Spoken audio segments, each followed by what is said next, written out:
Mereka kalau mau jujur, dia nggak pernah kok ketemu Tuhan. Yang mereka ceritakan tadi, sosok imajiner tadi.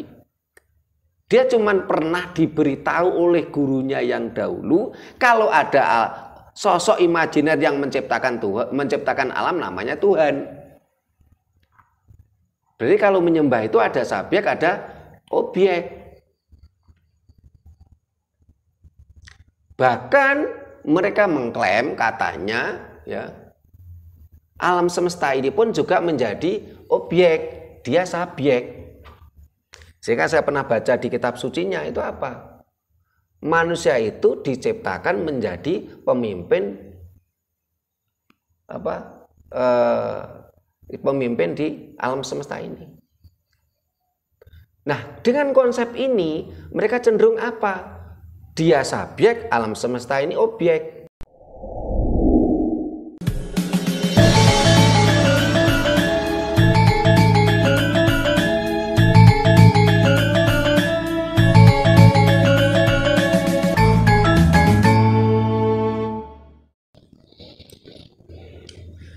Rahayu. Rahayu.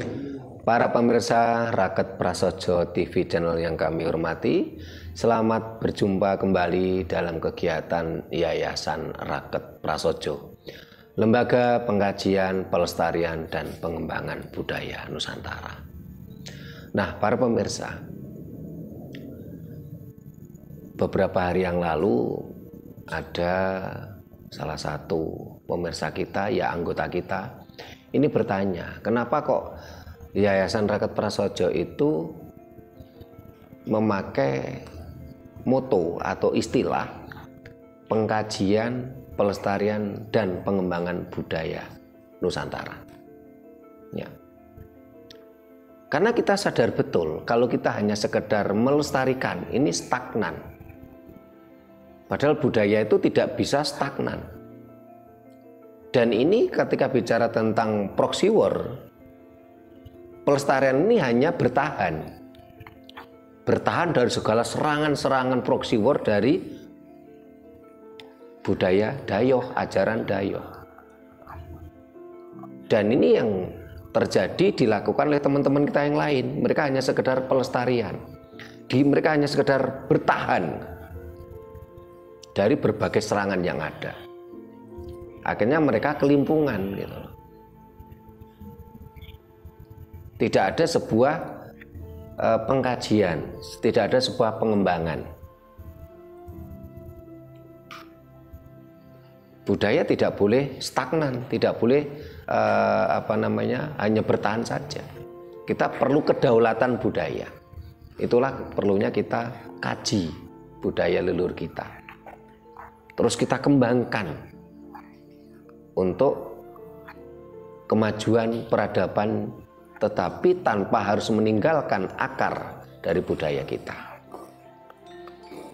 Kita beberapa kali kita diserang oleh ajaran Dayoh. Mereka menyerang apa? Katanya leluhur kita ini menyembah pohon, menyembah batu. Ya. Kita dengan sesaji itu katanya menyembah setan. Ya. Kita terus diserang. Sementara banyak di antara kita penggiat budaya Nusantara khususnya Jawa ini hanya bertahan, mereka tetap melakukan ritual sesaji ya, tanpa ada sebuah kajian. Kita diserang habis-habisan. Akhirnya banyak sekali anak bangsa yang tidak memahami, mereka terkecoh. Oh iya ya, kok leluhur saya menyembah batu, menyembah pohon ya. Akhirnya mereka beralih ke ajaran Dayoh. Karena tidak ada kajian, tidak ada pengembangan. Sementara yang ada beberapa orang penggiat itu cuma melestarikan saja. Nah, karena itu akan kita kaji lebih dalam. Ketika ajaran Dayoh mereka menggembar-gemborkan menyembah Tuhan yang menurut mereka maha sempurna. Mereka menggembar-gemborkan kalau ada sesuatu meminta kepada Tuhannya yang maha sempurna tadi. Tetapi setelah kita kaji lebih dalam, dengan kita meminta kepada Tuhan yang dianggap maha sempurna tadi, ini menimbulkan apa? Satu, ini mental miskin. Kita selalu minta dan minta. Kita tidak lagi mandiri. Kita selalu bergantung pada sosok imajiner kita yang disebut Tuhan yang maha sempurna tadi. Kita tidak bisa mandiri. Akhirnya apa? Kita tidak memiliki inovasi-inovasi peradaban.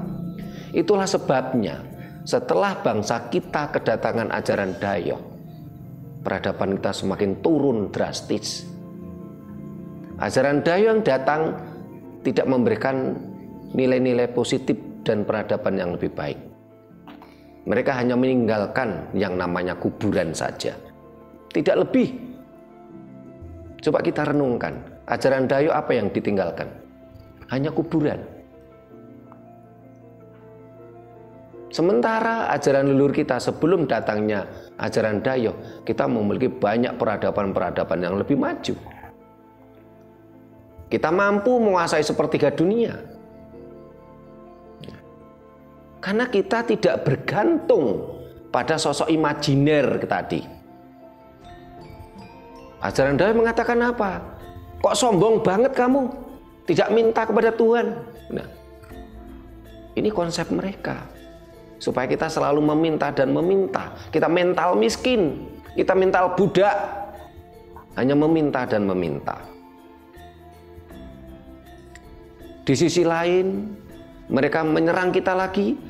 Oh, katanya menyembah batu, menyembah pohon, menyembah setan. Mereka mengarahkan anak-anak bangsa yang tidak mau berpikir baik logis, diarahkan untuk menyembah Tuhan imajiner tadi.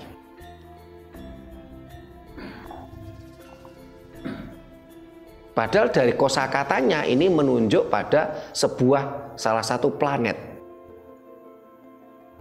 Tetapi ini kata penyebutan tadi. Tetapi dari definisinya ini Tuhan imajiner.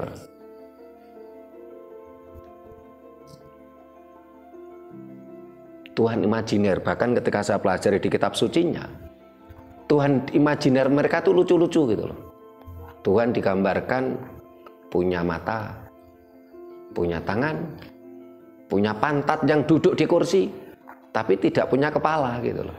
Loh, ini kalau digambarkan kan seperti filmnya anak-anak SpongeBob gitu. Ada dalam kitab sucinya menyebutkan ada ayat yang bicara Tuhan itu punya mata, punya tangan, punya kaki, ya. Punya mata, punya tangan, punya kaki, punya pantat. Tapi tidak ada ayat yang menyebutkan Tuhan tadi punya kepala. Ya, persis SpongeBob gitu loh. Tuhan diimajinerkan seperti manusia maha. Seneng, maha kasih, seneng, maha sayang, nggak seneng, maha dendam, maha cemburu. Kita digiring untuk menyembah dan meminta. Kita menjadi budak yang harus menyembah pada sosok imajiner dan meminta-minta. Kita tidak lagi memiliki jiwa yang inovatif, jiwa mandiri. Sementara di dalam ajaran leluhur kita, ajaran Jawa, kita dituntun untuk menembah, bukan menyembah. Kita dituntun untuk nenuwun, bukan nyenyuwun. Nyenyuwun itu minta-minta, mental budak.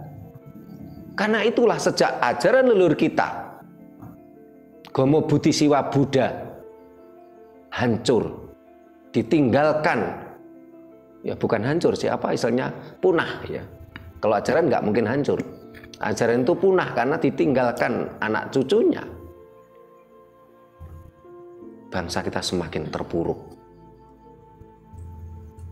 Kita betul-betul digiring mindset kita untuk menjadi bangsa budak. Kalau sudah seperti ini, ya mohon maaf. Tidak peduli setinggi apapun derajat pangkat bangsa ini.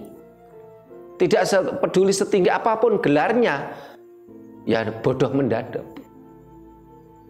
Bodoh sekali, tidak mau berpikir cerdas. Ini yang sempat dikeluhkan oleh salah satu anggota kita yang ada di Cilacap, di Japri saya. Pak Romo, ini ada teman saya seangkatan. Ini pangkatnya ini. Tapi dia tidak sadar kalau bangsa ini dijajah, katanya. Nah, karena itu akan kita kaji lebih dalam. Bangsa ini, ajaran Jawa itu mengajarkan kepada kita manembah, bukan menyembah. Nenuwun, bukan nyenyuwun. Nah, ini sebelum kita bahas kondo takon lebih dalam, lebih lanjut, para pemirsa nanti bisa kondo takon di kolom komentar. Nah, ini kebetulan ada anggota lama kita yang dulu sering nemani saya keliling Nusantara, ke timur sampai Sumbawa, ke barat sampai ke Sumatera. Karena saat ini sudah sepuh, tidak lagi bisa menemani saya. Siang tadi kebetulan kita punya ritual boyongan, ya, rumah baru anak saya. Ini saya hadirkan ke sini. Nah, ini mau nembang. Tapi mohon maaf para pemirsa, harus sedikit maklum kalau sudah sepuh, kalau nanti suaranya nggak begitu merdu, ya kita nikmati saja. Nah, silakan, monggo Mbak Gino. Yeah. Nggih. Nggih, kula nuwun sewu kagem Bapak Ibu sepuh miyanem nggih. Niki kula kajibah nyekar maca pat. Saderengipun maca pat niku kula wiwiti pilih samangkin wonten kirang prayogi, kirang nyeceki, kirang manani penggalih dumateng Bapak Ibu sedaya, kula namung saged nyuwun sih pangapunten ingkang agung nggih. Dinyekar dandang kula. Nggih, sak padha napa kali padha mawon, Mbah. Mboten sak kata-kata. Telu niki teko mriki. Nun? Telu. 3. Nggih, pun monggo.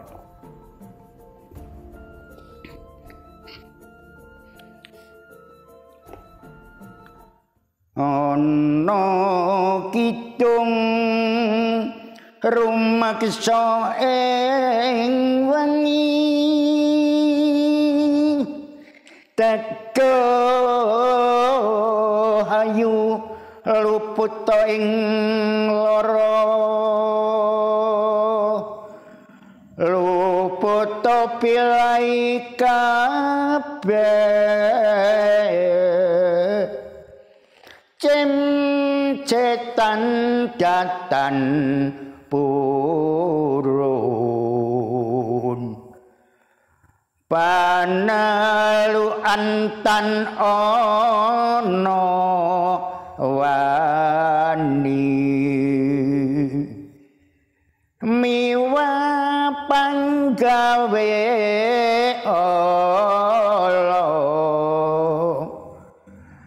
gunaning wong luput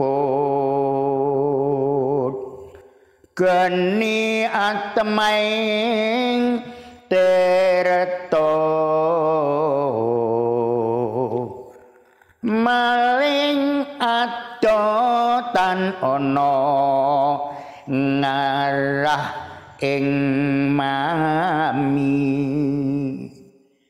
guna duduk pansirna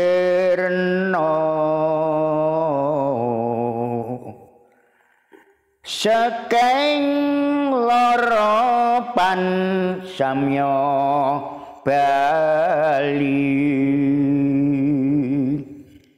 saking ngama pansami mirudo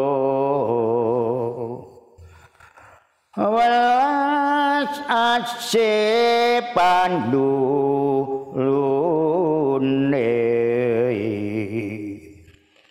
saking praja luput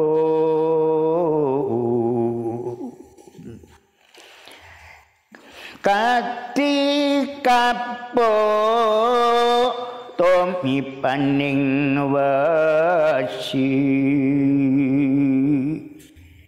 saking wisa tawa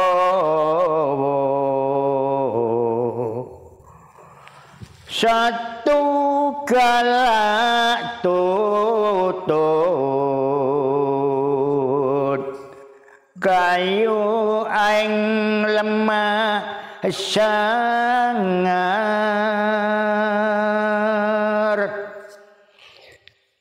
syong ning landak kuaning wong lemah miring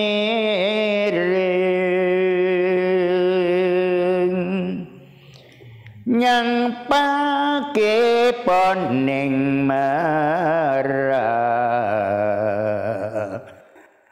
bako pakaning warang sakalir nadyan arca nyang segara asat taman rahayu kabeh apan sarira ayu ing nitran kang widodari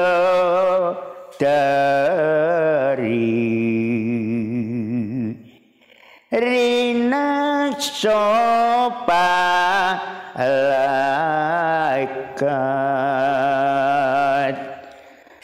saking rasul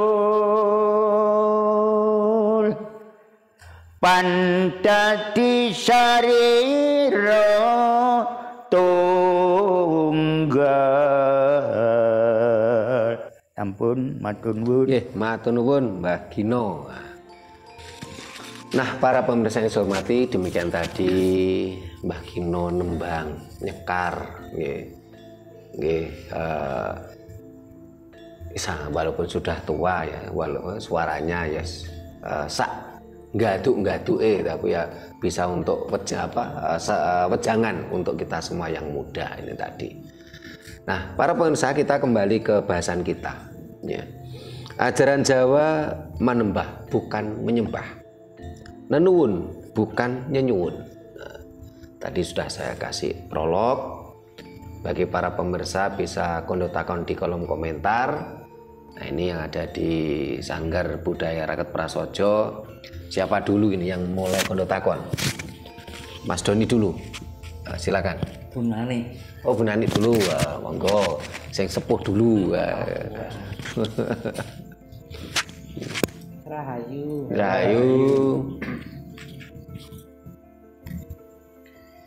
Tadi dikatakan bahwa menembah bukan menyembah. Yeah. Nenuwun bukan nyenyuwun. Yeah. Itu saya masih kurang paham perbedaannya, mau nanti dijelaskan. Dan saya sering mendengar kata Tuhan tidak akan menolong apabila kita tidak berusaha.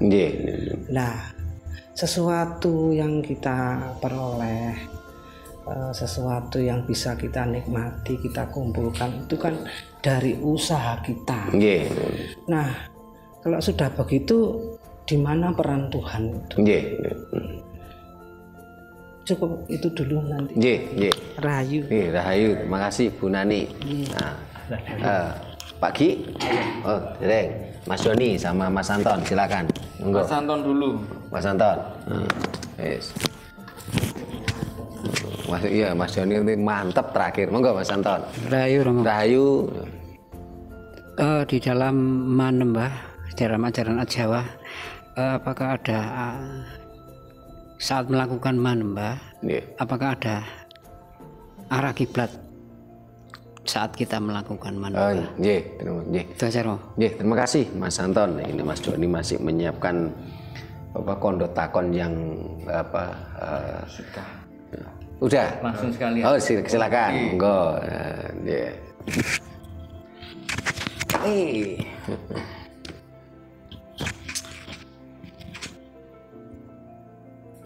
Rahayu. Rahayu Mas Joni. Terkait tema malam ini untuk season pertama, ajaran Jawa itu manembah bukan menyembah, nenuwun bukan nyenyuwun. Nah, tadi sudah sempat saya singgung di awal ya, Romo, waktu masih belum di-record. Jadi yang menarik di situ ada beberapa step lah intinya. Untuk bisa menurut saya ya, ini subjektif loh ya. Menurut saya untuk bisa memahami bagaimana sih manembah atau nenuwun. Nah, ini ada beberapa step yang memang harus dilalui. Nah, nanti biar Romo yang menjelaskan untuk itu. Nah, namun yang perlu didiskusikan malam ini artinya gini. Pertanyaan ini mungkin pemirsa atau siapapun lah barangkali ada yang mirip ya. Jadi ini representatif lah sifatnya. Jadi kok bisa sih nilai-nilai luhur yang telah diajarkan atau telah dilakukan oleh leluhur kita yang terdahulu akhirnya bisa tergantikan oleh ajaran Dayoh yang semula manembah akhirnya lebih ke menyembah, terus dari nenuwun akhirnya menjadi nyenyuwun, yang artinya di situ kita semua ditanamkan, di mindset kita ini ditanamkan ya harus meminta-minta. Nah, padahal nggak seperti itulah menurut saya. Nah, ini yang menarik ini ya, gini. Gimana sih awal mulanya ajaran Dayoh ini bisa memberikan sebuah penyebarannya bisa menggantikan sebuah pola pemahaman yang sebenarnya di awal itu rakyat bangsa ini lah. Karena waktu itu kan masih belum NKRI bentuknya. Ya. Tapi di situ punya tata cara manembah yang adiluhung lah artinya. Nah, kok bisa budaya pendatang masuk bisa menggantikan nilai-nilai yang sudah ada, local wisdom lah intinya. Nah, di situ apakah dengan, kalau sepintas sih ya, sepintas kan dengan ancaman, dengan yang ya inilah destruktif lah sifatnya kayak gitu. Nah, yang artinya di situ ditanamkan stigma negatif yang seolah-olah waktu itu leluhur bangsa ini dipersepsikan lebih ke arah animisme dan dinamisme. Nah, ini saya kira perlu dijelaskan nanti Romo. Artinya apa? Tujuannya biar semuanya bukan hanya saya, semuanya ini secara mindset biar bisa mulai terbuka. Artinya apa? Ini loh, leluhur bangsa ini, leluhur kita yang terdahulu ini sudah punya nilai, sudah punya tatanan yang adiluhung kan seperti itu. Jadi nanti Romo harapannya bisa menjelaskan. Terus terkait nyenyuwun ya. Nenuwun, sorry. Nenuwun. Nah, di sini kan formulasinya nenuwun. Nah, kan sementara ini saya yakin maksudnya banyak pihak yang kita harus memohon kepada Tuhan. Nah, nenuwun secara formulasi kan bukan seperti itu. Nah, nanti harapannya Romo juga bisa menjelaskan gimana sih formulasi yang ideal ya bagaimana manembah dan nenuwun itu. Matur nuwun. Terima kasih Mas Doni. Nah, tadi ke Bu Nani ya. Apa perbedaannya manembah dan menyembah? Apa perbedaannya nenuwun dan nyenyuwun ya? Kalau menyembah, ini ya menyembah. Menyembah itu ada subjek dan ada objek. Sehingga di dalam ajaran Dayoh ini cenderung ada dualitas objek dan subjek. Menyembah itu kan ada jarak, ada subjek dan objek. Subjeknya itu kita yang menyembah, terus objeknya yang disembah. Berarti ada jarak. Sehingga ajaran Dayoh cenderung ini menggambarkan siapa yang menyembah? Kita. Kita sebagai manusia, kita sebagai budak, kita menyembah. Terus yang disembah adalah sosok imajiner. Karena bukan sesuatu yang nyata gitu loh, imajiner. Bahkan sampai detik ini orang-orang yang menjadi sales ajaran Dayoh ini nggak pernah kok ketemu Tuhan, ketemu yang disembah. Mereka hanya tahu Tuhan dari kitab suci atau dari orang lain. Contohlah anak-anak kita ya, kayak Bu Nani dulu seorang guru, sekarang punya cucu. Anak-anak kita itu nggak tahu kok Tuhan itu siapa, Tuhan itu apa. Anak-anak kita diberitahu adanya Tuhan, yang memberitahu siapa? Gurunya. Sementara gurunya sendiri itu tidak pernah ketemu Tuhan. Cuman katanya siapa? Katanya gurunya. Katanya siapa? Katanya kitab suci. Kan berarti apa? Ini kan sosok imajiner. Kalau nggak percaya, kita kapan-kapan lah kita ketemu guru-guru TK, SD itu, terutama guru yang ajaran Dayoh, tanya, dia bicara ke anak-anak kan mendogma. Anak-anak yang alam semesta itu diciptakan Tuhan. Kita harus menyembah Tuhan. Coba jujur dia mau jawab, kalau mau jawab jujur loh ya. Tapi kan kadang-kadang mereka nggak mau jujur. Salah-salah ajaran Dayoh itu kan tidak pernah mengajarkan kejujuran.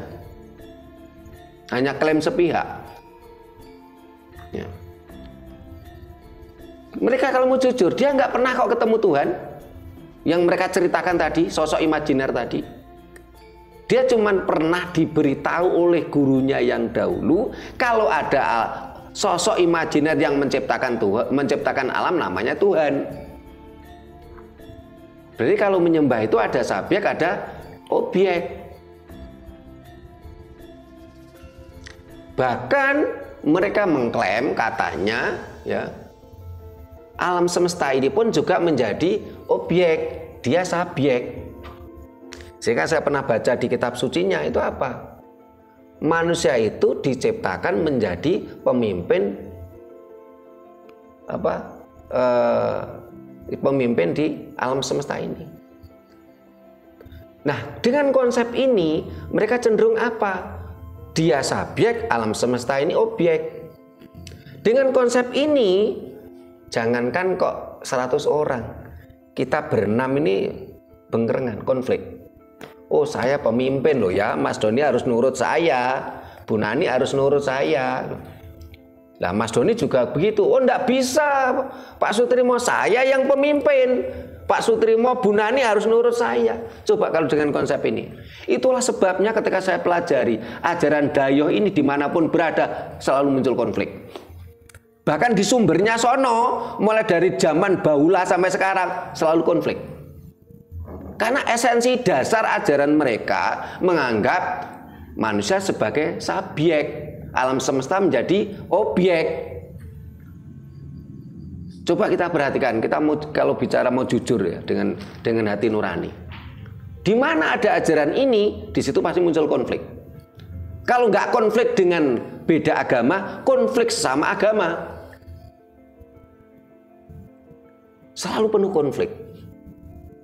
Karena dualitas objek dan subjek. Saya nggak perlu sebut apa ajaran tadi. Tapi saya yakin pemirsa yang cerdas itu paham yang saya maksud. Kalau mereka mengatakan, salesnya mengatakan, lu ajaran kami ajaran damai gitu loh. Tidak ada pemaksaan dalam memeluk agama, katanya. Berarti dia tidak pernah bicara sejarah. Bagaimana munculnya agama ini selalu dengan perang dan perang.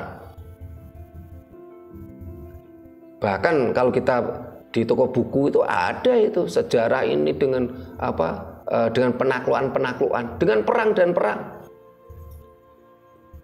Bagaimana mereka mengatakan agama damai sementara sejarahnya dengan penaklukan, dengan pedang?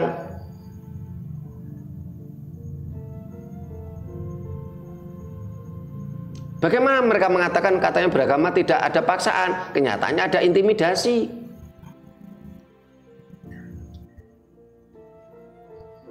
Kalau tidak sepemikiran dengan mereka, ya, kalau tidak seiman, ya, ini boleh dibunuh. Ya.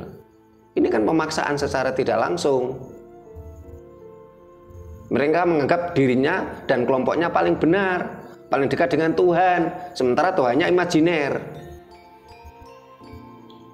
Dan ada jarak. Jadi kata menyembah itu ada subjek, ada objek. Subjeknya kita, objeknya Tuhan, tapi Tuhannya imajiner, berjarak. Kalau menyembah itu berjarak. Tapi kalau menembah itu tidak berjarak. Menembah itu tidak ada subjek dan objek. Karena itulah konsep dasar leluhur kita itu apa? Memayu hayuning bawono. Kita adalah bagian dari alam semesta. Bukan kita sebagai pemimpin alam semesta, sehingga kita semena-mena terhadap alam semesta. Ada subjek dan ada objek. Manembah itu tidak ada subjek dan tidak ada objek, tidak ada jarak manembah itu. Sehingga saya benar-benar heran ketika mereka menyerang budaya leluhur kita. Katanya yang menyembah batu, menyembah pohon, ya. Kita dengan sesaji katanya menyembah setan, ya. Ini kan lucu gitu loh. Padahal di dalam ajaran Jawa tidak ada menyembah pohon, menyembah batu, menyembah setan, tidak ada. Dengan sesaji itu bukan kita menyembah setan, dengan sesaji kita bukan memberi makan setan. Dan mohon maaf, di Jawa tidak mengenal setan, karena setan itu bukan bahasa Jawa. Setan itu malah bahasa Arab. Jawa tidak ada kosakata setan, itu tidak ada. Dengan sesaji ini adalah sinergitas energi semesta. Bahkan secara teknologi bisa dibuktikan adanya sinergitas energi semesta. Sesaji-sesaji tadi merupakan material energi yang bisa memancarkan vibrasi energi dalam sekian radius sekian. Loh, ini ilmiah gitu loh. Sederhana saja ketika umpamanya mohon maaf ya, ajaran Daya itu kan cenderung dengan selalu darah toh. Penyebarannya dengan perang, penaklukan. Setelah itu mereka melakukan persembahan juga dengan darah. Coba kita mau jujur, kita kalau lihat darah apa yang terbesit di hati kita? Ngeri ya Bu Nani ya. Ngeri, takut ya. Coba para pemirsa bicara jujur di hati nuraninya. Ketika kita melihat darah, terbersit apa di dalam hati nurani kita? Ngeri, takut. Terbersit apa lagi coba? Coba kalau sekarang ya, ini kan energi tuh. Ketika kita melihat darah, ini kan muncul energi.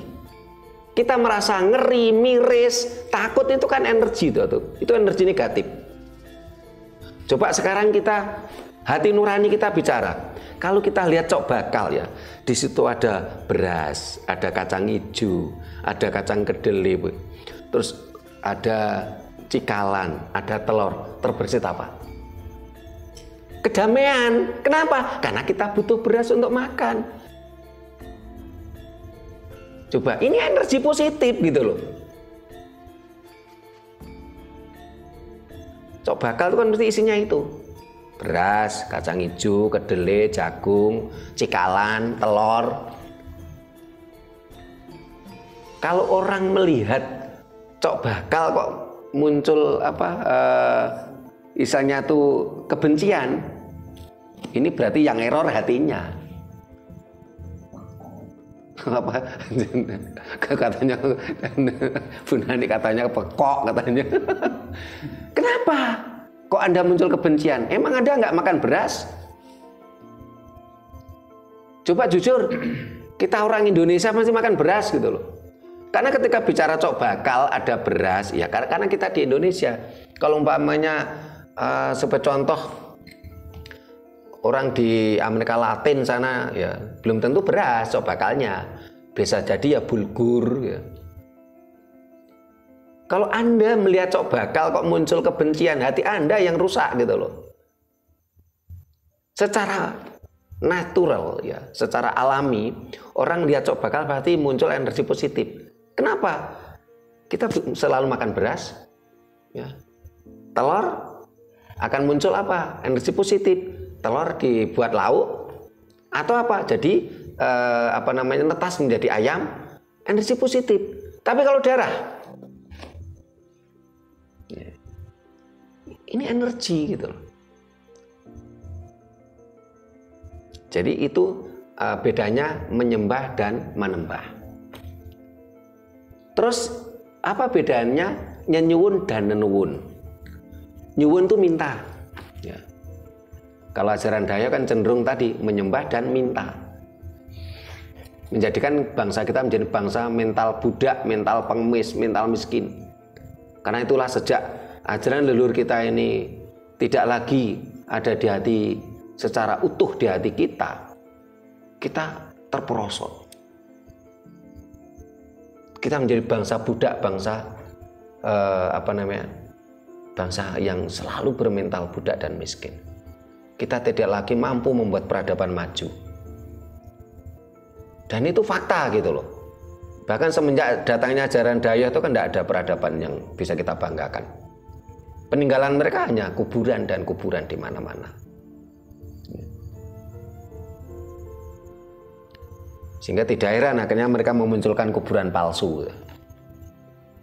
Ya. Nyuwun itu minta, nyuwun itu minta. Kalau nenuwun itu dari kata nuwun. Nuwun itu artinya apa? Nuwun itu rasa kasih. Sehingga orang mengatakan matur nuwun. Nah, tadi Mas Doni mengatakan matur nuwun. Matur itu kan ngomong. Nuwun itu syukur. Nuwun itu kasih. Ya. Nah, nuwun sewu. Kita kan istilahnya kan anda pasor nuwun sewu. Dengan kasih. Ya. Kula nuwun, saya minta dengan kasih untuk diberi izin. Kula nuwun, ya. Kula itu kan saya, nuwun itu kan kasih. Ya. Berarti apa? Saya mohon dengan kasih untuk diberi izin masuk. Ya. Sehingga kalau ajaran Jawa itu tidak mengajari kita nyuwun, minta-minta, tapi kita memberikan kasih. Karena ketika kita memberikan kasih, kita akan mendapatkan kasih. Sehingga dalam ajaran Jawa yang lain dikatakan apa? Ora ana rasa seneng kejaba nyeneng kelian. Ha membangun renaning tiasing sesami. Karena dengan kita memberikan kasih, kita akan mendapatkan kasih. Ngunduh poin pakarti, hukum timbal balik. Jadi seperti yang katakan Mas Doni tadi. Jadi lah, untuk apa kita minta-minta? Kalau kita minta-minta kan apa yang terjadi? Yang terbuat mindset satu, berarti apa? Tuhan itu jauh gitu loh dari kita. Karena minta-minta itu kan berarti tadi ada subjek, ada objek, ada jarak. Selain itu apa? Di sisi lain seolah-olah Tuhan itu kan, mohon maaf, budak kita yang kita perintah. Aku ini. Saya minta ini, saya diberi ini kan. Loh, Tuhan tuh seperti budak kita yang harus menyiapkan keinginan kita. Nah ini kan ada sesuatu yang apa istilahnya? Ya kalau di ajaran kita nggak seperti itu. Kita diajarkan untuk memberi kasih. Akan timbal balik. Gitu. Kalau istilah modernnya itu law attraction. Ya Mas Doni ya. Nah ini yang masih muda, jadi law attraction. Timbal balik. Nah tapi sebelum teori modern mengenal teori law attraction kan leluhur kita udah lebih dulu memakai, memahami, menjalankan itu gitu loh. Ya. Nah, sehingga ketika tadi Bu Nani menyitir salah satu menyepil apa ya ajaran Dayoh, nah, Tuhan tidak akan mengubah nasib suatu kaum kalau kaum itu tidak berusaha untuk mengubahnya. Terus Tuhan kemana? Gitu. Karena di situ tadi ajaran Dayoh cenderung ada subjek dan objek, jadi akhirnya kan tetap ada pemisahan. Sehingga kan setelah kita membaca kitab suci, ada situ ada kejanggalan-kejanggalan. Loh, ini katanya kekasih Tuhan. Loh, ini katanya utusan Tuhan. Loh, ini katanya anak Tuhan. Tapi kok kenapa diracun orang kok bisa gitu loh? Nah, Tuhannya kemana gitu loh? Katanya kekasih Tuhan. Kok diracun kok tetap mati gitu loh? Seharusnya kan paling tidak itu kan walaupun minum racun nggak mati gitu loh. Atau diberitahu oleh kekasih, oleh Tuhan, katanya kan kekasih Tuhan, itu jangan diminum, itu racun kan begitu. Ya. Tuhan kemana gitu? Karena konsep mereka ada konsep berjarak, dualitas subjek dan objek. Sementara kalau ajaran leluhur kita tidak seperti itu, manembah satu kesatuan. Nenuwun kita selalu memberi kasih, satu kesatuan juga. Sehingga yang dijiwit loro ojo jiwit gitu. Ini kan satu kesatuan. Berarti apa? Yang dijiwit loro. Kalau dicubit sakit jangan mencubit. Ini kan berarti yang kita jadikan satu kesatuan kan diri kita. Loh, ini dicubit oh sakit, oh berarti jangan nyubit gitu. Nah, terus Mas Anton, kalau dalam ajaran leluhur kita itu manembah, harus menghadap kemana gitu loh. Karena kalau ajaran Dayoh itu kan ditentukan menghadapnya kemana gitu loh. Bahkan untuk menuju ke sana bangsa ini harus setor upeti sekian triliun tiap tahun. Ya. Leluhur kita mengajarkan Tuhan itu manunggal, Tuhan itu tunggal. Ya. Satu kesatuan, karena itulah manembah. Karena Tuhan itu tan kena kinaya ngopo dan manusia tan kena kiniro. Tuhan itu Sang Hyang Tunggal, tunggal, manunggal. Itulah kita menembah karena tidak ada jarak, tidak ada subjek dan objek. Mau menghadap kemana? Oh, terserah. Sak penake gitu loh.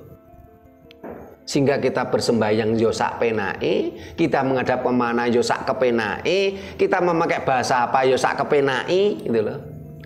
Tidak harus ada paksaan oh dengan bahasa ini gitu. Akhirnya kan terjadi penjajahan.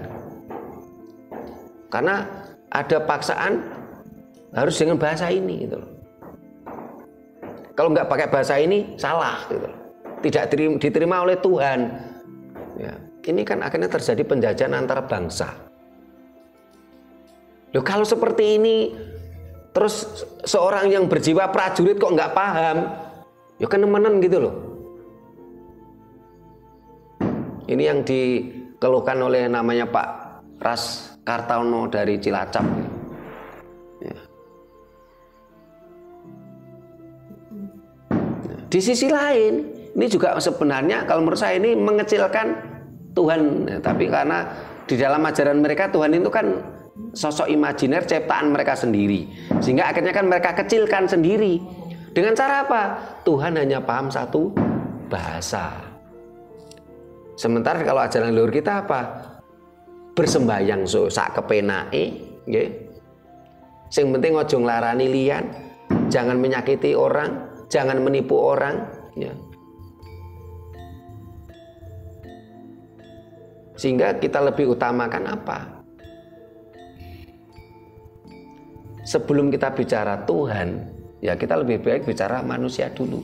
Nguwongke wong gitu loh. Wong kita nguwongke wong aja belum bisa kok kita mau apa misalnya manembah pada Tuhan.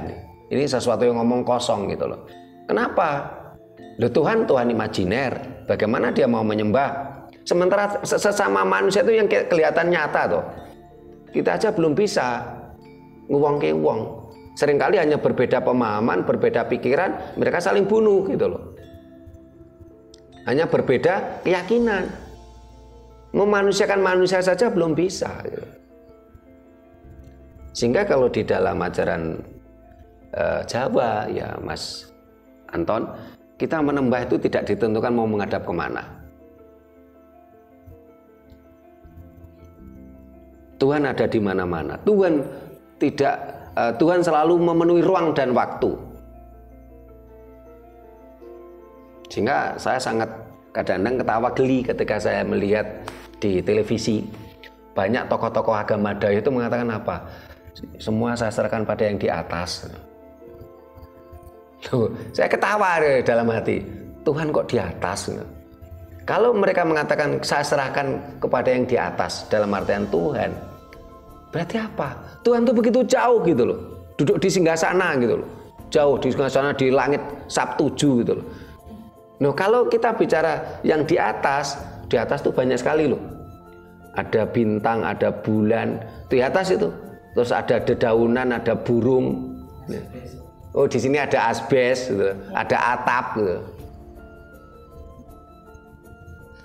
Sehingga kalau kita menembah, ini mata terpejam. Kita mata terpejam, kita melampaui pikiran, kita melampaui perasaan. Sehingga daya rasa kita istirahatkan, daya nalar kita istirahatkan, kita melampaui itu. Supaya apa? Muncullah daya hidup kita untuk bisa berkomunikasi dan manunggal dengan Sang Maha Hidup. Loh, kalau seperti itu kan nggak perlu minta, seperti yang dikatakan Mas Doni tadi. Loh, kalau minta kan berarti masih ada jarak. Seperti kita minta pada orang tua kita minta pada Pak Lurah, kita minta pada Pak Bupati. Ini kan berarti ada jarak. Kita belum manunggal gitu loh. Kalau manunggal tentunya apa? Apa yang kita inginkan. Ini kita sudah tadi ada sinergitas energi semesta tadi. Inilah nenuwun gitu loh. Nah, pertanyaannya Mas Doni, kenapa kok ajaran leluhur kita yang begitu bagus kok tergeser ajaran Dayak yang seperti itu gitu loh. Ya memang mohon maaf, di sisi lain bangsa kita ini secara culture ini kan cenderung culture-nya itu kan culture patron, Mas. Karena pada zaman dulu konsep leluhur kita untuk memunculkan pemimpin itu kan manunggaling kawula Gusti. Bagaimana kawula berproses untuk memunculkan Gusti, memunculkan pemimpin. Tetapi ya karena itulah dulu kita punya pemimpin-pemimpin. Nah, yang munculnya secara manunggaling kawula Gusti. Nah, akhirnya kita patron pada pemimpin, pada Gusti kita. Ini nampaknya dimanfaatkan oleh ajaran Dayak, oleh seles-selesnya, oleh misionarisnya. Sehingga yang mereka serang adalah gusti-gusti kita, pemimpin-pemimpin kita. Nah, ketika pemimpin-pemimpin kita sudah menjadi penganut ajaran Dayak,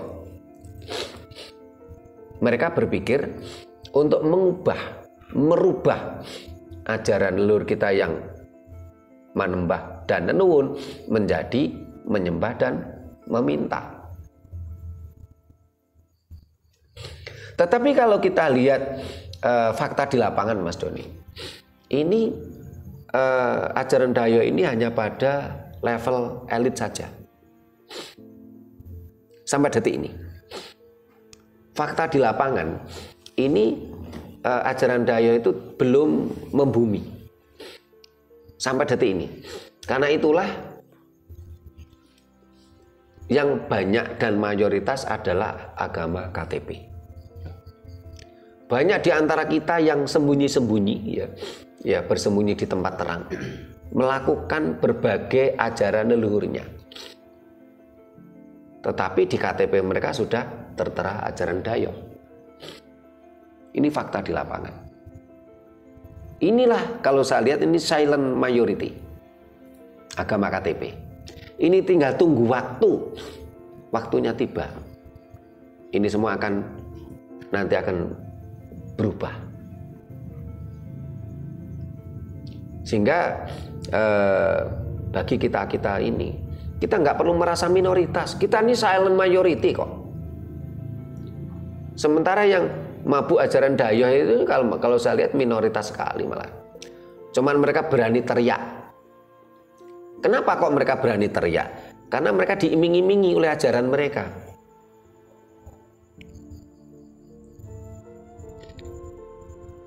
Sementara ajaran leluhur kita kan tidak pernah ada iming-iming.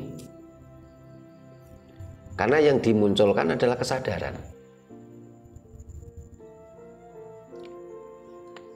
Sehingga sampai detik ini masih kita temukan di masyarakat di desa-desa itu maupun di perkotaan. Mereka masih menjalankan ajaran-ajaran leluhurnya. Entah itu ada yang terang-terangan, ada yang sembunyi-sembunyi. Bahkan ini mulai ada perlawanan secara administrasi. Ada yang menggugat ke MK supaya pemerintah itu kembali ke kemurnian Pancasila. Supaya apa? Dihapuskannya kolom agama dalam data kependudukan. Diberi kebebasan. Orang mau beragama silahkan. Apalagi agama itu kan hak. Kalau di Pancasila malah tidak ada satu sila pun yang bicara agama. Kalau di dalam Undang-Undang Dasar 45, agama itu hak yang dilindungi oleh negara. Nah, namanya hak itu kan bisa dipakai, bisa tidak. Sehingga apa? Ini tergantung haknya masing-masing. Mau beragama ya silakan. Nggak ada paksaan. Negara menjamin kebebasan beragama. Tetapi orang tidak mau beragama pun juga tidak ada masalah. Karena agama bukanlah indikator moral. Indikator moral adalah budi pekerti, perilaku kita, bukan agama. Bahkan dari penelitian berbagai sumber, banyak negara-negara agamis itu malah cenderung korupnya tinggi, menjadi bangsa yang hipokrit, munafik. Ini fakta. Dan banyak lembaga-lembaga yang melakukan penelitian ini, melakukan survei ini. Salah satunya Indonesia gitu loh. Kita serasa setiap saat, setiap detik bicara agama. Coba kita lihat di masyarakat kita, hampir setiap saat bicara agama. Coba kita lihat media kita, mulai dari media televisi, Instagram, TikTok, bahkan grup WA. Itu hampir setiap saat itu orang bicara agama, dalil. Tapi apa? Korupsi kita tinggi, kriminalitas kita tinggi. Kenapa tidak juga kita sadari gitu loh. Nah, itu bedanya. Itu dari ajaran Jawa menembah bukan menyembah, nenuwun bukan nyenyuwun. Nah, ini ada lagi mau yang dikondotakonkan ini. Ya, Mas Doni silakan. Pertanyaan untuk sesi yang sesi pertama untuk yang terakhir ini sebelum ditutup ya. Pertanyaan saya lebih memperdalam dari beberapa penjelasan oleh Romo tadi sih. Maksudnya harapannya penjelasannya nanti bisa memberikan sebuah pemahaman yang komprehensif ya. Artinya bukan hanya katanya atau dari persepsi yang ya tentunya stigma negatif, bukan seperti itu. Artinya biar ini memberikan sebuah pemahaman yang komprehensif yang bener-bener lah intinya kayak gitu. Gini Romo, lebih tepatnya kinerja faktual ya, kinerja faktual terhadap konsep tadi kan manembah dan nuwun ya.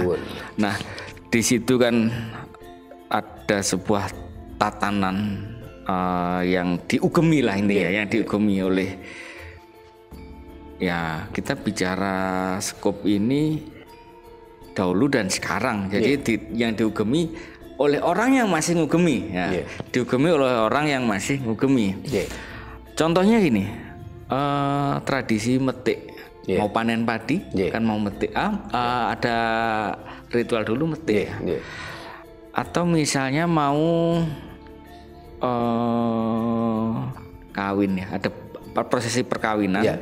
Nah ini ada acara kalau saya dulu misalnya ada pamit ya ke leluhur nyadran. Nah hal ini kalau dilihat dari luar akhirnya kan apa yang dilakukan itu akhirnya kan kecenderungannya kan menyembah atau menyembah yang bukan Tuhan. Nah ini persepsi yang bullshit menurut saya. Nah ini mohon dijelaskan sebenarnya esensi dari metik itu apa sih, filosofinya gimana, termasuk ada sebuah punden atau apalah istilahnya yang atau di sumber mata air misalnya. Nah ini mohon dijelaskan Romo, kalau ke situ itu sebenarnya esensinya apa, filosofinya gimana, termasuk kita berinteraksi atau komunikasi dengan ke siapa. Nah, karena ini ranahnya di energi. Matur nuwun Romo. Terima kasih Mas Doni. Mas Anton yang bertambah? Nggak, Pak Ki, monggo. Bu Nani. Mungkin. Nah, Bu Nani mau nambah, silakan.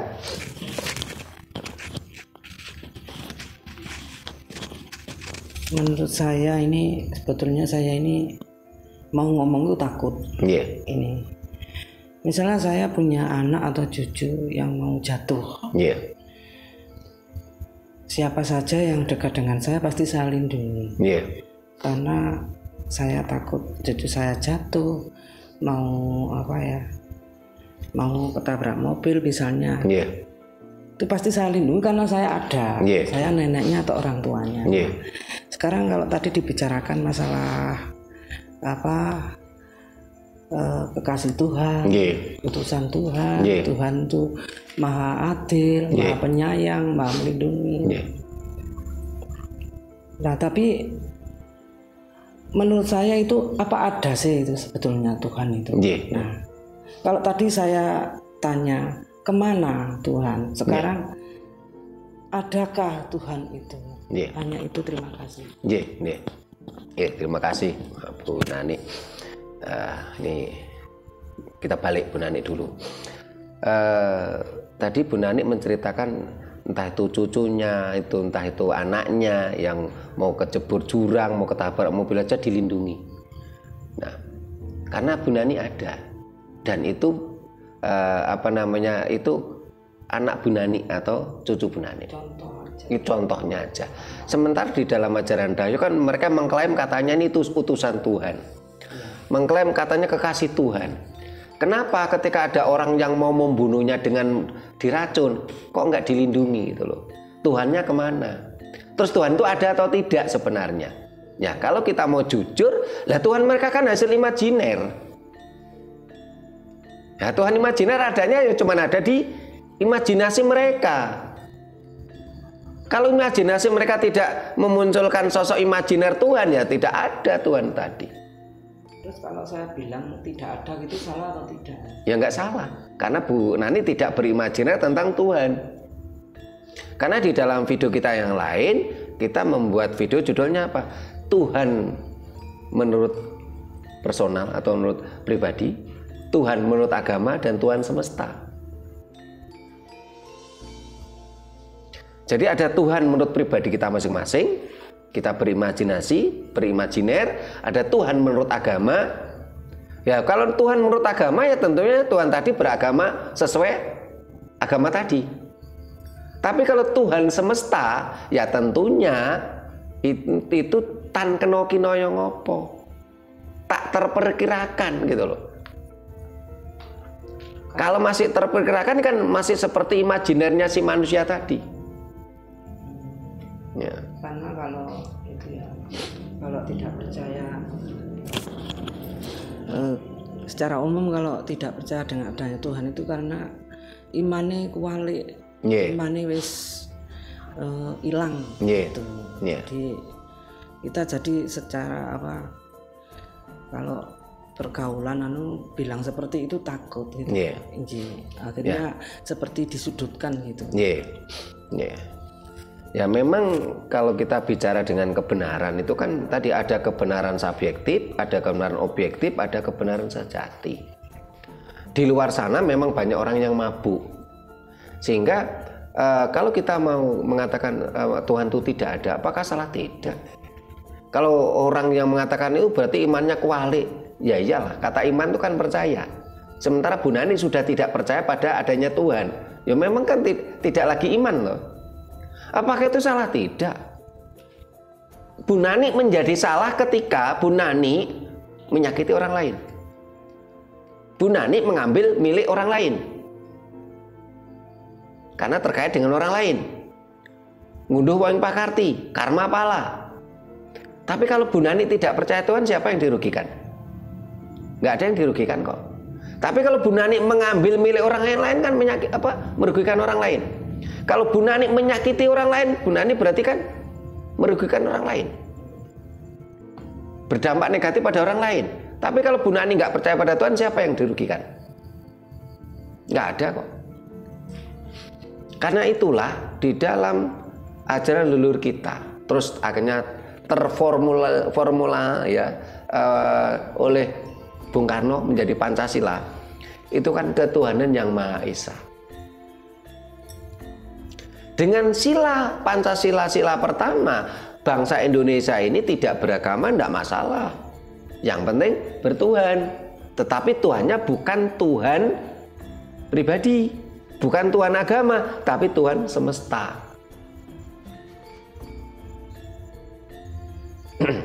Kita harus benar-benar mencari Tuhan sejati, Tuhan semesta.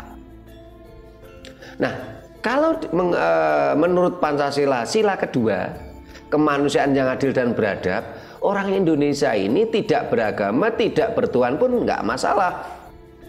Yang penting berkemanusiaan yang adil dan beradab. Tadi Bu Nani tidak merugikan orang lain, ya, tidak menyakiti orang lain.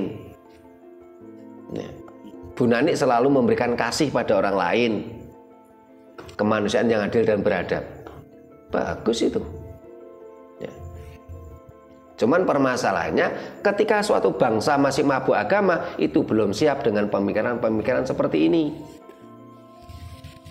Sehingga sarannya leluhur kita dulu sudah diprediksi, sehingga leluhur kita mengatakan apa? Sesingitan yang pepadangan. Ya kita, kalau menurut istilah Mas Puji itu agama kumpulan. Masyarakat ini kumpul, ikut kumpul. Ya. Walaupun sebenarnya ini kan masih rubuh-rubuh gedang, nggak jelas mau kemana. Toh Tuhan mereka juga Tuhan imajiner, ya. Belum Tuhan semesta. Kalau Tuhan semesta tentunya tan kena kinaya ngopo. Sementara Tuhan imajiner kan masih seperti imajinasi mereka yang dituangkan dalam kitab suci mereka. Ini untuk Bu Nani silakan saja. Memang ini kan jadi renungan kita. Loh, Bu Nani yang seorang manusia saja, ketika anaknya mau tertabrak mobil dilindungi kok. Loh, sementara konsep mereka katanya kekasih Tuhan, katanya utusan Tuhan. Loh, ketika diracun orang kok dibiarkan? Tuhan kemana? Ya karena Tuhannya memang Tuhan imajiner. Nah, ke Mas Doni. tadi yang awal tadi mengatakan bagaimana formulasinya supaya benar-benar bisa menembah, bisa nenuwun ya. Nah, sebenarnya pertanyaan di depan tadi dijawab oleh Mas Doni yang belakangan. Inilah formulasinya. Bagaimana itu? Biar jelas. Biar jelas. Ya, biar jelas yang lain.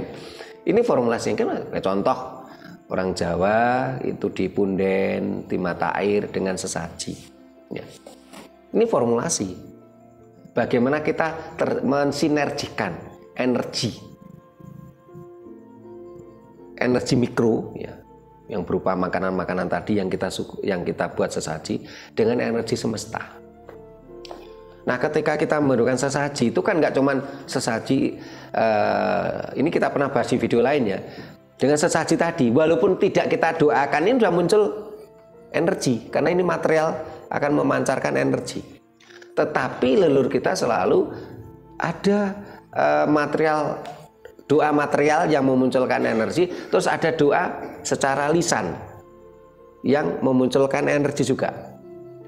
Karena konsep doa kita kan bukan sekedar pada bahasanya, tetapi bagaimana kita memancarkan energi dalam setiap ucapan doa kita.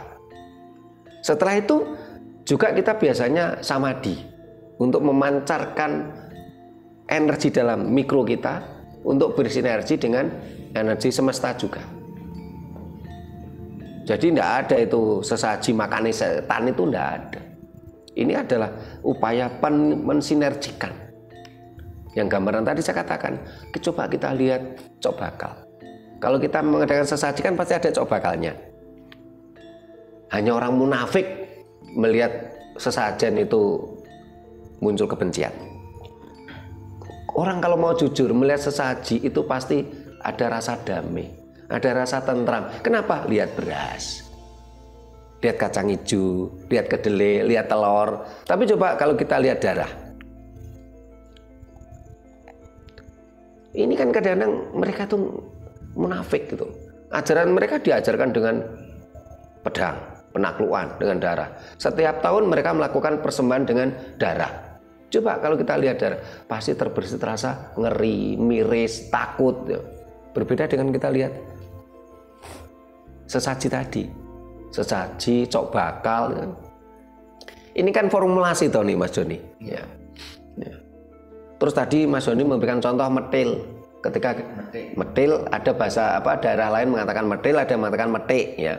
Jadi ketika padi sebelum dipanen, ini kan metil dulu, ada upacara metil, metik.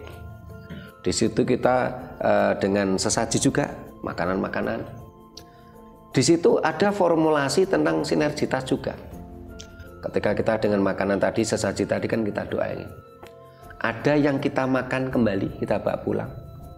Ya, ada yang mohon maaf nih masa kecil saya ini, kalau setelah ada metil itu kan ada yang dari pematang sawah itu ya, ini rebutan untuk ngambil. Ini kan sinergitas energi itu. Ya. Terus ada yang ditinggalkan. Ini kan sinergitas energi juga, karena yang ditinggalkan nanti otomatis apa? Dia akan bersinergi dengan biotik lain seperti semut, cacing dan macam-macam. Serangga, ini kan sinergitas energi. Nah, setelah itu kita metil beberapa helai dari padi tadi. Terus biasanya kalau daerah lain ada manten pari Mas, ya, manten padi. Di situ apa? Satu, kita ucapkan tadi konsepnya kan sinergitas energi. Tapi di sisi lain apa? Ini dalam satu sisi kita lihat ki jane ki pari ki wis tuwek apa gurung. Kita jangan sampai memetik padi yang belum tua. Kenapa? Akhirnya kan mohon maaf banyak yang gabuk toh kalau belum tua. Hasilnya kan tidak maksimal. Ya. Dengan metil atau metik tadi kan kita menjadi tahu, ini nanti 5 hari lagi dipanen, ini 10 hari lagi dipanen, kan begitu.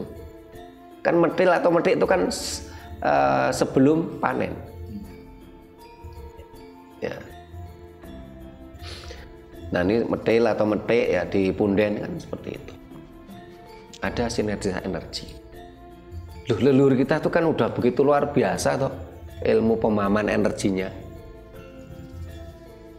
Nah, ini kalau kita lihat sampai detik ini masih ada kok Mas di desa-desa itu. Berarti apa? Yang mabuk ajaran daya itu hanya elitis-elitis saja. Nah, para elitis-elitis tadi memahami betul kalau agama mereka gunakan untuk kepentingan pribadi mereka, untuk cari makan. Bahkan mereka dibiayai oleh negara dari asal ajaran tadi. Karena digunakan untuk cari makan. Dan mereka, saya yakin mereka sadar betul kalau ajarannya tadi tidak sempurna. Karena itulah mereka menciptakan undang-undang untuk melindungi ajaran mereka. Loh, kalau mereka paham ajarannya sempurna, ngapain membuat undang-undang untuk melindunginya? Ini kan sederhana saja. Karena Mas Doni itu tidak yakin rumahnya aman, Mas Doni buat pagar, buat kunci. Ini kan terjadi seperti itu. Sehingga kita semua pun akhirnya waspada, hati-hati, jangan sampai kepleset jebakan Batman ini. Kenapa? Yang tahu elitis tadi. Elitislah yang mabuk ajaran daya demi kepentingan pribadi-pribadi mereka. Sementara di bawah itu masih banyak yang silent majority, tinggal tunggu waktu saja. Nih, formulasinya udah dijelaskan. Nih, kalau masih belum jelas ya silakan kondotakon di kolom komentar ya. Nih, ada lagi yang mau ditanyakan dari. Ini jelas bagaimana kita menembah bukan menyembah, bagaimana kita nenun bukan nyenyuwun. Kita harus benar-benar manembah, manunggal. Kita bukan bangsa yang pengemis, bangsa budak, bangsa yang selalu meminta-minta. Kita menjadi tidak punya inovasi. Kembalikan kejayaan leluhur kita. Kita dulu bangsa yang besar, bukan bangsa budak. Ya, ada lagi yang ditanyakan? Ya, cukup. Nah, ya, udah cukup ya. Kalau udah cukup ya. Ya mudah-mudahan apa yang kita bahas ini tadi bisa mencerahkan pada kita semua. Minimal yang hadir di Sanggar Budaya Rakat Prasojo ini, minimal para pemirsa kita, minimal para anggota-anggota kita. Ya. Mencerahkan, menyadarkan, dan mencerdaskan bangsa kita untuk kembali menjadi bangsa yang besar, untuk menjadi bangsa yang merdeka jiwa raga kita. Bila mana ada kata-kata kami yang kurang berkenan, tata krama kami yang kurang memadai, kami mohon maaf. Terima kasih. Sampai jumpa di kegiatan kita lainnya. Rahayu. Rahayu.